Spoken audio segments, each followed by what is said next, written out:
Lakini ile natoka chumbani kwangu nafika kwenye corridor nikasikia kelele, watu wanabishana. Unitishi, sikutishi, utakupiga, utanipiga, nipige, sio nini. Nilikuwa nasikia kelele hizo kwa mbali mbali. Mara nikasikia kelele mtu, ni uae. Ikabidi nisogee. Nikivosogea kwani nikakuta chumba kile kilikuwa wazi ambacho ndio alikuwa anakaa Shafii na Juma. Nikawa nimekuta pale wako wanapigana. Nikawa nimeingia, nikawaamua. Katika harakati za kuamua, nikawa nimemshika Juma, nikamshikilia kabisa. Namwambia bwana usigombane, Shafii akawa amesogea pembeni. Lakini Juma naona sio ni hasira, sio ndio utovu wa nidhamu nini, lakini hakunisikiliza. Matokeo yake akarusha ngumi akanipiga puani.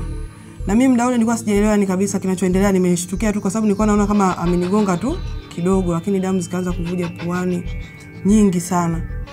Sawa, kupigwa na mtoto mdogo, yani nachukulia ni dharau sana. Kwa sababu mtu kama Juma ni mdogo wangu.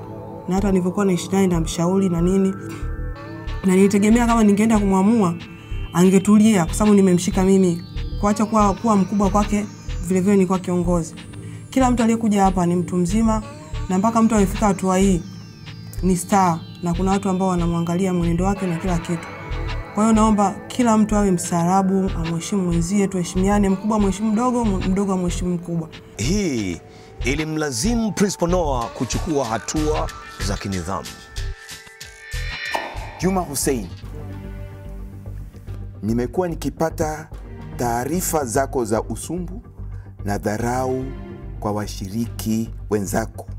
Kwa maana hiyo, inabidi ukusanye vitu vyako vyote na uondoke hotelini hapa mara moja.